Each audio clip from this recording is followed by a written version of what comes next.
పెళ్ళైనా పండగైనా వేడుక ఏదైనా పట్టు చీరల ప్రత్యేక వేదిక వారాహి సిల్క్స్. నమస్తే, నేను Keshav. Welcome to Suman TV. Andhra Pradesh ఉప ముఖ్యమంత్రి పవన్ కళ్యాణ్ ఇప్పుడు దేశవ్యాప్తంగా పాపులర్ అయిపోయారు. వరుసగా జరిగినటువంటి కొన్ని ఇన్సిడెంట్స్, ప్రధానంగా తిరుమల లడ్డు కల్తీ వ్యవహారం దగ్గర నుంచి మహారాష్ట్ర ఎన్నికల ఫలితాల వరకు పవన్ కళ్యాణ్ చేసినటువంటి టూర్లు, ఇచ్చినటువంటి స్పీచ్లు దేశం మొత్తాన్ని ఆకర్షించాయి. దీనికి ఒక ప్రధానమైనటువంటి సంకేతం ఇప్పుడు కనిపిస్తుంది. గూగుల్ సెర్చ్లో టాప్ 5 లిస్ట్లో పవన్ కళ్యాణ్ పేరు కూడా చేరిపోయింది. దీని కథా కమామిషి ఏంటో ఒకసారి తెలుసుకునే ప్రయత్నం చేద్దాం. మనతో పాటు పొలిటికల్ అనలిస్ట్ చంద్ర శ్రీనివాస్ గారు. చంద్ర శ్రీనివాస్ గారు, నమస్కారం. నమస్కారం కాశీ గారు. ఈ గూగుల్ సెర్చ్ అంటే దేశంలో ఎక్కువ మంది ఏ అంశాల మీద సెర్చ్ చేస్తున్నారు అంటే టాప్ 5లో పవన్ కళ్యాణ్ గారి పేరు కూడా చేరింది. ఏంటి ఈ టాప్ 5కి చేరడానికి రీజన్స్ ఏంటి? ఆ దిశగా చేరటానికి 5 రీజన్లు కూడా మనం చెప్పుకున్నాం. 5 రీజన్స్. ఓకే. డెఫినెట్గా అంటే ఒకటి ప్రధానమైనది ఒక కమిట్మెంట్, డెడికేషన్, డిటర్మినేషన్తో ఈ 3 చిత్తశుద్ధితో రాజకీయాల్లో ఉండటం, పార్టీని కాపాడటం. అట్లా దశాబ్దంగా ప్రజల మనసులు చూరగొన్నారు. ఎక్కడ విమర్శించినా, ఎక్కడ బెదర్లా అదర్లా అనేక విమర్శలు, గెలిచినా ఓడినా రాకపోయినా మాట్లాడాడు. ప్రజల్లో ఉంటాననే నమ్మకాన్ని కలిగించారు. అది ముందు మనకు కావాల్సింది. అది పోరాట పటిమ, ఈయన చేయగలనని నమ్మకం కలిగించారు. అది ఫస్ట్ సక్సెస్కి. రెండవది, క్షేత్రస్థాయిలో దిగినప్పుడు అవతల వాళ్ళు ఎంత పెద్దవాళ్ళైనా ఎదిరించే గుణం వీళ్ళలో ఉంది. ఆ ధైర్యం మొదటి నుంచి ఉంది. తన అన్నగారి నుంచి నేర్చుకోవటం కావచ్చు. అన్నగారు రాజకీయాల్లో సక్సెస్ కాలేకపోయినా తమ్ముడు ఆ ధైర్యంతో ముందుకెళ్ళాడు. ప్రజలకు చేసే క్రమంలో అనేక అవరోధాలు వస్తాయని అతనికి కూడా తెలుసు. ఈ మాటలు పడాల్సి వస్తుందని తెలుసు. ఆర్థికంగా ఇబ్బంది పడతాడని తెలుసు. ఎక్కడ అదర్లా బెదర్లా.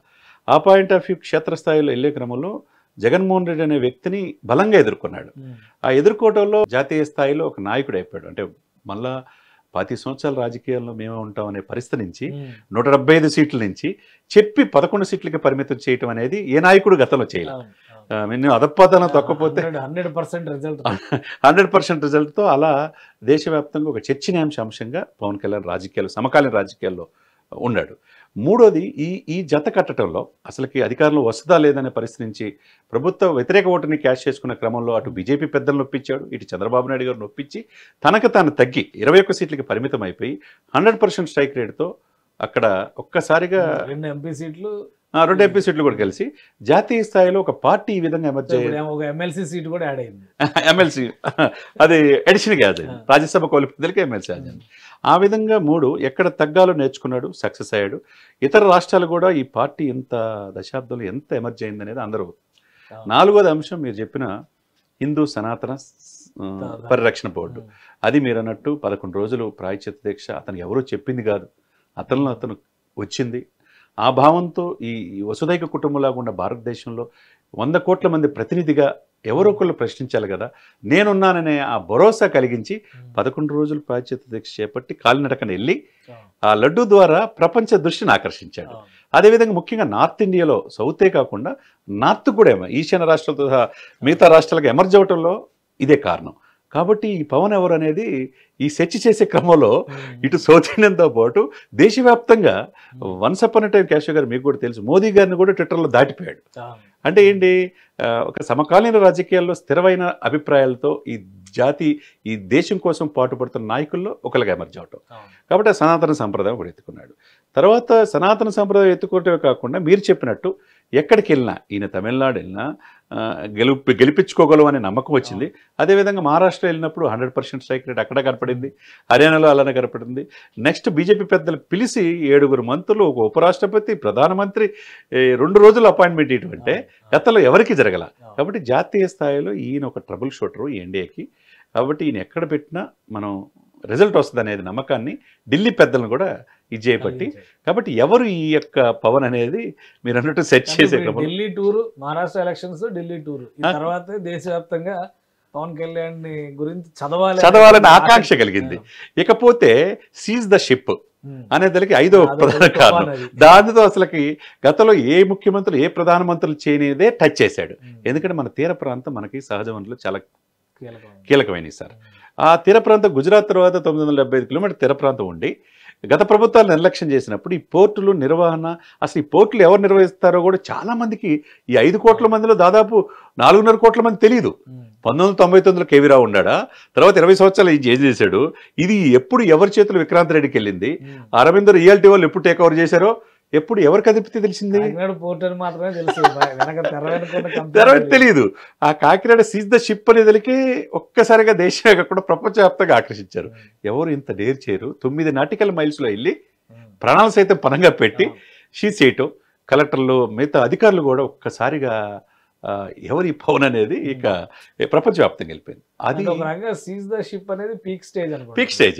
ఆ తర్వాత ఎక్కువ ఇక సెర్చ్ ఆ విధంగా ఆయన ఎమర్జీ అయిన తీరండి సమకాలీన రాజకీయాల్లో జాతీయ వ్యాప్తంగా ఈయన లోకల్ స్టార్ కాదు, నేషనల్ పొలిటికల్ స్టార్ అనేది ఎమర్జ్ అయ్యారనమాట. కాబట్టి ఈరోజు ప్రపంచవ్యాప్తంగా ఆయన గూగుల్లో సెర్చ్ చేస్తున్నారంటే ఒక తెలుగు వాళ్ళుగా మనం అందరూ కూడా పార్టీలకు అతీతంగా గర్వపడాల్సిన అంశమే. ఏ రాజకీయ స్వార్థం లేకుండా, రూపాయి ఆశించకుండా ప్రజలకి సేవ చేయాలన్న ఆలోచనతో ఆయన ఎమర్జ్ అయిన తీరుని అందరూ కూడా అప్రిషియేట్ చేయబట్టే ఈ పవన్ కళ్యాణ్ గారి మీద అంతా గూగుల్లో సెర్చ్ జరుగుతుంది అనేది. అంటే పవన్ కళ్యాణ్ గారి గురించి సెర్చ్ చేయడం, దానిలో ర్యాంకింగ్స్లో రేటింగ్స్లో ముందుకు రావడం ఒక ఎత్తు అయితే, పవన్ కళ్యాణ్ గారు ఏం చేయబోతున్నారు? ఇప్పుడు ఇంత పెద్ద ఆరాన్ని సృష్టించుకున్న తర్వాత ఆంధ్రప్రదేశ్కే పరిమితం అవుతారా, ఇంకా వేరే లెక్కలు కూడా ఏవో వినిపిస్తున్నాయి? కేశవ్ గారు, మీ పాయింట్ ఆఫ్ వ్యూ ఆలోచనలు అంటే, మనకున్న సమాచారం ప్రకారం అండి, ఆయన్ని ఇక లోకల్ పీస్ కాదు, ఇది జాతీయ సంపదే.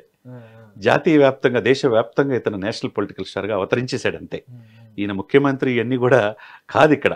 అది ముఖ్యమంత్రులు ఎవరు పెట్టాలా, ఎవరు తీసేయాలా అనే పరిస్థితిలో వెళ్ళిపోయాడు. ఆ పదవీకాంక్ష లేని వ్యక్తిగా మనం ఎమర్జయ్యాడు. కాబట్టి ప్రజలు ఇతని స్వార్థం లేదు, దేశం కోసం పాటుపడుతున్నాడని మన రాష్ట్ర సరిహద్దులు కానీ 5 భాషలు వచ్చినాయి, ఇంకెన్ని భాషలు నేర్చుకుంటాడో కూడా తెలియదు. మరాఠీలో కూడా మాట్లాడాడు, మనం చూసాం. హిందీ అనర్గంగా మాట్లాడు, హిందీలో ఇంగ్లీష్లో మాట్లాడాడు, నేషనల్ మీడియాకు కూడా ఎమర్జ్ చేస్తున్నాడు. ఇప్పుడు ఇతను ఏంటి, జాతీయ స్థాయిలో రాజకీయాల్లో భవిష్యత్తులో కూడా ఇతను పతాక శీర్షికల టాప్లో ఉంటాడనేది ఈ రోజున మనం చెప్పుకోవచ్చు. పవన్ కళ్యాణ్ గారిని 5th పొజిషన్లో ఉంచారా? టాప్ 5లో ఎవరున్నారు మిగతా? కేశవ్ గారు, ఇప్పుడు దాకా మనం పవన్ కళ్యాణ్ గురించి మాట్లాడుకున్నాం. ఆయన ఎమర్జ్ అయిన తీరు గురించి, గూగుల్ సెర్చ్లో ఏ విధంగా ఈ ప్లేస్కి వెళ్ళాడు అనేది మాట్లాడుకున్నాం. అదే సమయంలో వినేష్ పోగొట్టు రెజ్లింగ్లో మనం ఒలింపిక్స్లో 100 గ్రాముల బరువుతో పథకం కోల్పోయిన పర్సనాలిటీ, ఆమెని బాగా సెట్ చేసినట్టుగా ఫస్ట్ ప్లేస్లో కనపడుతున్నారు. తర్వాత అతను వచ్చేసరికి నితీష్ కుమార్ మనం ఆయన ఎప్పుడు కూడా ఎవర్ గ్రీన్ రాజకీయాల్లో ఎప్పుడు ఎక్కడ ఉంటాడో కూడా ఎవరికి అర్థం కాకుండా సుదీర్ఘమైన రాజకీయాలు చేస్తుంటాడు. ఇక మూడోది వచ్చేసరికి చిరాగ్ పాస్వాన్, అంటే వాళ్ళ నాన్నగారి నుంచి రాజకీయ వారసత్వంగా మోదీ గారు కుమారుడు. అదేవిధంగా ఎన్డీఏలో ఎట్లయితే పవన్ కళ్యాణ్ గారు లేడు, కాబట్టి తర్వాత వచ్చేది చిరాగ్ పాస్వాన్, తర్వాత ఇక పవన్ కళ్యాణ్ గారు. ఆ విధంగా గూగుల్ సెర్చ్లో ఇప్పుడు ఉన్నారు. అంటే ఈ ఆదరణ ఇప్పుడు వీళ్ళంతా నార్త్, ఫస్ట్ 3 పేర్లు కూడా నార్త్ ఇండియన్స్. సరే, ఆ అకేషన్ ఒలింపిక్స్ లో పథకం అనేది ఇంపార్టెంట్ కాబట్టి అందరూ ఆమె గురించి తెలుసుకునే ప్రయత్నం చేశారు. పొలిటీషియన్స్ లో వీళ్ళిద్దరే ఉన్నారు అంతేగా. So next place Pawan Kalyan ఇంకా దూసుకుపోవడానికి అవకాశాలు డెఫినెట్ గా వీళ్ళందరూ కూడా దాటిపోతాడు. ఎందుకంటే అక్కడ ఓన్లీ ఆ ప్లేస్ వరకే పాస్వాన్ కుమారుడిగా ఆయనకి యంగ్ లీడర్ గా గారి మనసులో అక్కడ ఆయన కూడా 100% స్ట్రైక్ రేట్ ఉంది. అవునవును, తీసుకున్నట్టు గెలిచాడు. కాబట్టి అదే విధంగా మోదీ గారు చాలా మంచి ఇంపార్టెన్స్ ఇస్తారు. అటువైపు ఆయనకి ఎంత ఇస్తాడు, ఇటు దక్షిణ భారతదేశాల నుంచి పవన్ కి అంత ఇది ఇస్తారు. కాబట్టి పవన్ ఈ దక్షిణ భారతదేశం కాకుండా రాష్ట్ర సరిహద్దులు దాటి నార్త్ లో కూడా ఎంటర్ అయ్యాడు. వీళ్ళందరూ కూడా హిందూ సనాతన సంప్రదాయాన్ని ఎత్తుకోలేదు కదా. కాబట్టి ఇప్పుడు ఉన్న ఈ పొజిషన్ ఇంకా టాప్ పొజిషన్ లో ఇంప్రూవ్ అయ్యే అవకాశాలు పవన్ కళ్యాణ్ గారు స్పష్టంగా. థ్యాంక్ యూ చంద్రశ్రీనివాస్ గారు. ఇది పవన్ కళ్యాణ్ గారి రేంజ్ పెరుగుతోంది, జాతీయ స్థాయిలో ఆయన ఇమేజ్ కూడా గ్రాండ్ గా మారుతుందని చంద్రశ్రీనివాస్ గారు విశ్లేషిస్తున్నారు. గూగుల్ సెర్చ్ లో టాప్ 5 పర్సనాలిటీస్లో 4th పొజిషన్ పవన్ కళ్యాణ్ దక్కించుకున్నారు. రాబోయేటువంటి రోజుల్లో ఇది మరింత మెరుగుపడే అవకాశం ఉందని చంద్రశ్రీనివాస్ గారు విశ్లేషిస్తున్నారు. ఇది స్పెషల్ డిస్కషన్. Keep watching.